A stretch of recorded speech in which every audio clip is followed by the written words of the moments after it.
चलिए बच्चों, मैं आपके सामने कक्षा 9 लेक्चर नंबर 1 विषय गणित उत्तर प्रदेश बोर्ड मतलब यूपी बोर्ड की किताब से अध्याय 1 चैप्टर का नाम क्या है बेटा? संख्या पद्धति। क्या नाम है? संख्या पद्धति। संख्या पद्धति चैप्टर से बच्चों कुछ प्रश्नावली एक्सरसाइज हल करने के पहले कुछ आधारभूत कॉन्सेप्ट हैं, उन कॉन्सेप्टों को समझें। अगर उनको अच्छे से भली भांति प्रकार से यदि आप समझ गए तो आपको चैप्टर 1 करने में, एक्सरसाइज करने में कोई ज़्यादा परेशानी नहीं आएगी। चलिए देखो, हम उसके कुछ कॉन्सेप्ट लेक्चर नंबर 1 में आपको बताते हैं।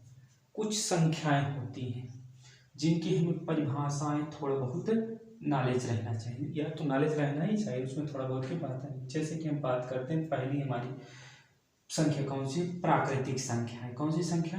प्राकृतिक संख्या। जैसे इसकी हम परिभाषा की बात करें तो इसकी परिभाषा होती है जिन संख्याओं का प्रयोग हम गिनती करने में करते हैं उन संख्याओं को हम क्या कहते हैं? प्राकृतिक संख्या।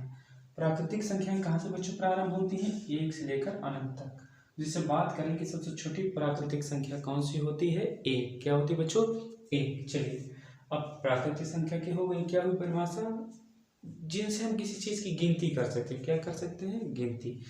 जिन संख्याओं से हम किसी चीज की गिनती कर सकते हैं उन संख्याओं को हम क्या कहते हैं? प्राकृतिक संख्या। चलिए अब नेक्स्ट परिभाषा हमारी क्या है? पूर्ण संख्या। जब क्या लिखा? प्राकृतिक संख्याओं के साथ शून्य को क्या कर ले? सम्मिलित कर दिया जाए तो पूर्ण संख्या का समुच्चय प्राप्त होता है। कहा क्या जा रहा है? कह रहा है कि प्राकृतिक संख्याओं के साथ शून्य को सम्मिलित कर दिया जाए तो पूर्ण संख्या का मतलब, देखो ये हमारी कौन सी संख्या है? प्राकृतिक संख्या। इसके साथ किसको शामिल कर दिया गया? शून्य को। तो ये हमारा कौन सा समुच्चय बन गया? किन संख्याओं का समुच्चय बन गया? पूर्ण संख्याओं का समुच्चय बन गया। क्या? पूर्ण संख्याओं का समुच्चय बन गया। अगर बात की जाए कि सबसे छोटी पूर्ण संख्या क्या होती है, यही हम लिखे दे रहे हैं साइड में। सबसे छोटी पूर्ण संख्या क्या होगी? इसमें क्या थी? 1 से स्टार्ट हो रही थी। अब पूर्ण संख्या कैसे स्टार्ट हो रही है बेटा? 0 से। कैसे? 0 से।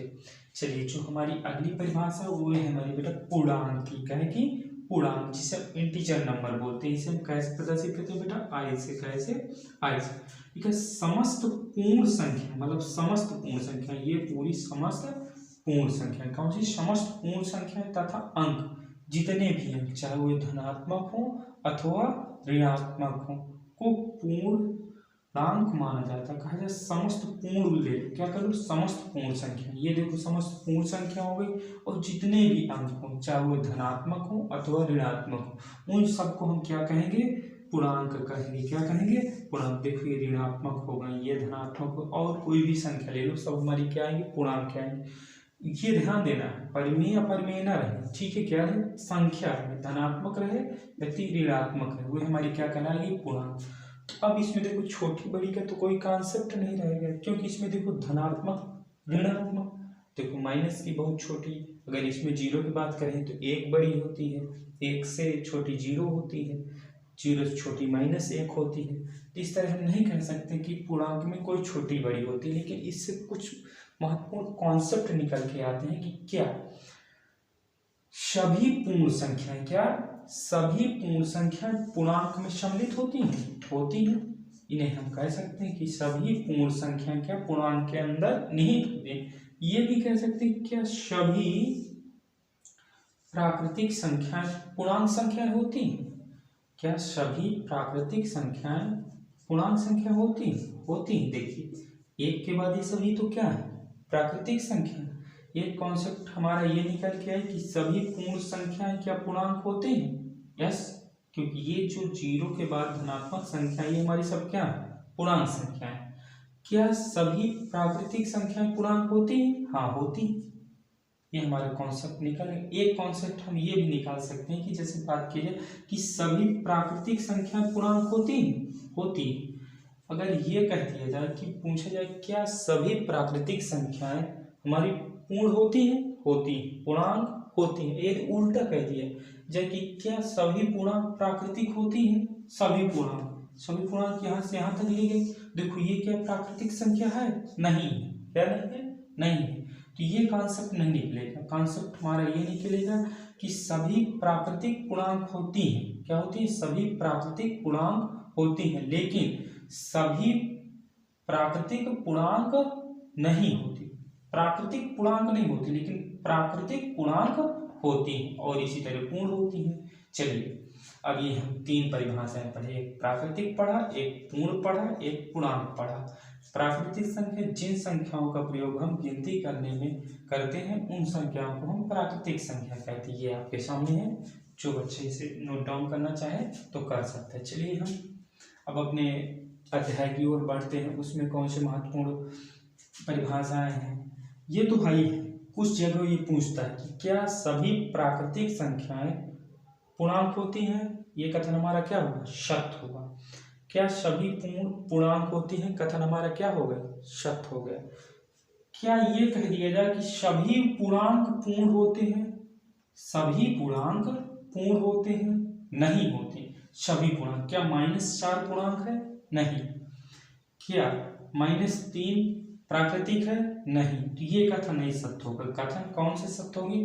कि सभी प्राकृतिक पूर्णांक होंगे, सभी प्राकृतिक पूर्णांक होंगे, सभी पूर्ण पूर्णांक होंगे, लेकिन कोई भी पूर्णांक पूर्ण नहीं होगा। कोई भी पूर्णांक सभी पूर्णांक पूर्ण नहीं हो सकते। कुछ ही पूर्णांक पूर्ण हो सकते हैं और सभी पूर्णांक प्राकृतिक नहीं हो सकते। कुछ पूर्णांक ही प्राकृतिक हो सकते हैं। चलिए हम इसके बाद नेक्स्ट परिभाषाओं की तरफ चलते हैं, जो हमारी एक महत्वपूर्ण परिभाषा है प्राकृतिक संख्या। क्या आती है बेटा? प्राकृतिक संख्या। इन संख्याओं से हट के जो हमारे चैप्टर में है, जिसकी महत्वपूर्ण भूमिका हमें पढ़ने की जरूरत है। चलिए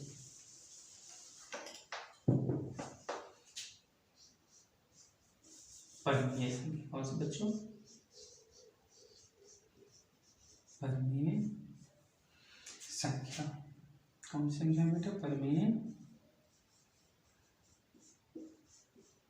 संख्या। ये हमें परिभाषा भी इसकी नॉलेज रखना चाहिए। है क्या? इसी को सबसे ज्यादा महत्वपूर्ण अगर बात की जाए कि कक्षा 9 और 10 में यही परिमेय संख्या है। क्या? परिमेय संख्याओं के बारे में हमें पढ़ना है। चलिए इसकी परिभाषा की बात कर ले रहे हैं। चलिए वो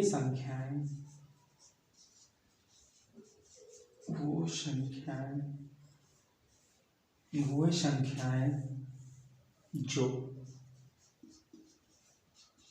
P/Q के रूप में हों, लेकिन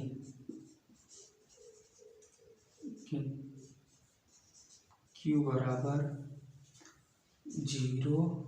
बराबर 0 ना हो तो ऐसी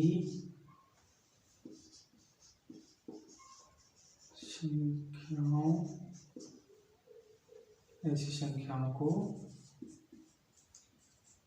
परिमेय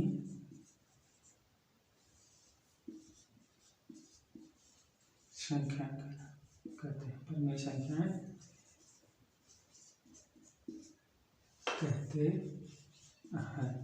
क्या बात हुई? वे संख्याएं जो P/Q के रूप में हों, लेकिन Q बराबर 0 ना हो तो ऐसी संख्याओं को परिमेय संख्याएं कहते हैं। Q बराबर मतलब कह रहे हैं जो Q को हम हर भी मान सकते हैं। क्या मान सकते हैं? हर में क्या ना हो? 0 ना हो। क्या ना हो? 0 ना हो। तो चलिए हम बात करते हैं, क्या 4/0 क्या ये परिमेय संख्या है? नहीं, क्योंकि इसके हर में क्या हो गए? 0। ये परिमेय संख्या नहीं है। परिमेय संख्या नहीं। क्या नहीं है? नहीं। चलिए इसकी हम तो एग्जाम्पल समझ ले कि परिमेय संख्या। चलिए एक एग्जाम्पल ये भी समझते हैं, क्या 0/4 परिमेय संख्या है? ये हमारे हर में क्या है? 4 है।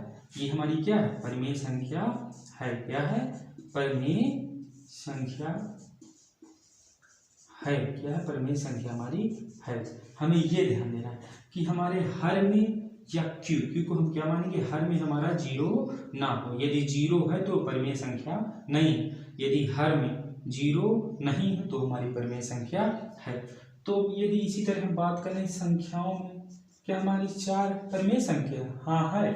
मान लीजिए इसके हर में कुछ नहीं लगा तो 1 लगा सकते हैं, इसे हम p बटे क्यू के रूप में लिख लिया। क्या किस रूप में लिख लिया, p बटे क्यू के रूप में लिख लिया। चलो एक एग्जाम्पल की और बात की जाए, कहा जाए क्या -4 परिमेय संख्या है, क्योंकि इसके नीचे क्या लगा लेंगे, a, तो क्या हमारा p बटे क्यू के रूप में लिख के। क्या 0 परिमेय संख्या है, इसके नीचे क्या लगा लेंगे, a, क्या a, ये हमारी सब क्या है, परिमेय संख्या है। परिमेय संख्या की परिभाषा क्या हुई बच्चों, वे संख्या जो p बटे क्यू के रूप में हो लेकिन q बराबर 0 ना, तो ऐसी संख्याओं को परिमेय संख्या कहते हैं। और हर में 0 ना हो, यही चीज हमें ध्यान देनी, यदि किसी के हर में क्या हो गए 0 हो गए तो परिमेय संख्या नहीं होगी, यदि 0 नहीं है तो परिमेय संख्या। लेकिन कुछ जैसे हमारी आता है पाई होती है, क्या ये भी परिमेय संख्या नहीं हो, जिनका पूर्ण वर्ग न निकाला जा सके, वर्ग स्क्वायर रूट में संख्या होती है, वही भी हमारी परिमेय नहीं होती। उसमें भी ध्यान देना कि वो हमारी पूर्ण वर्ग तो नहीं बन रही है, ये चीज नहीं कि मान लो रूट 3 है, क्या है रूट 3, इसका हम पूर्ण वर्ग संख्या तो है नहीं, इसका हम घनमूल निकालेंगे दशमलव निकलेगा, दशमलव निकलेगा, ये हमारी अपरिमेय आ गई, क्या आ गई, अपरिमेय हो गई। अब ये हम और मान लेते हैं जैसे रूट 25 है, इसका हम निकालेंगे वर्गमूल तो कितना मिलेगा, 10 - 5 मिलेगा, तो ये तो हमारी 5 क्या है, परिमेय संख्या, क्या है, परिमेय संख्या। तो यही चीज हमें ध्यान देना है।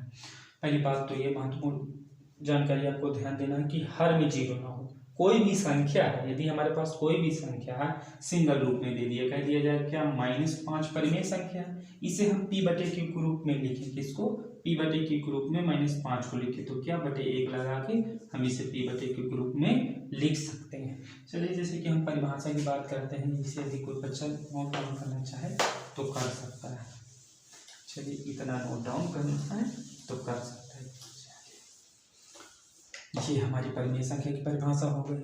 चलिए यही परिभाषा हमारी महत्वपूर्ण है। इसके बाद हम लेक्चर नंबर 2 में आपको दशमलव प्रसार के बारे में बताएंगे। इसके बारे में बताएंगे दशमलव प्रसार। दशमलव प्रसार क्या है, कैसे व्यक्त किया जाता है, कौन कौन से दशमलव प्रसार शांत हैं, कौन अशांत हैं, कौन परिमेय है, कौन अपरिमेय। चलिए दोस्तों धन्यवाद। ज़्यादा से ज़्यादा बच्चों के पास आप इस वीडियो को पहुंचाएं, क्योंकि हम लगातार अब कक्षा 9 के लगभग 2 से 2.5 महीने के अंतर्गत हम मैथ के ऑल चैप्टर आपके पास उपलब्ध कराएंगे। जितना जल्दी हो सकेगा उतना जल्दी हम कोशिश करेंगे कि आपको जो ना समझ में आए आप पुनः कमेंट बॉक्स में कमेंट करके बताएं कि ये चीज़ पुनः दोहराई जाए, तो हम उस चीज़ को पुनः दोहराएंगे, पुनः बताएंगे आपके लिए। चलिए धन्यवाद।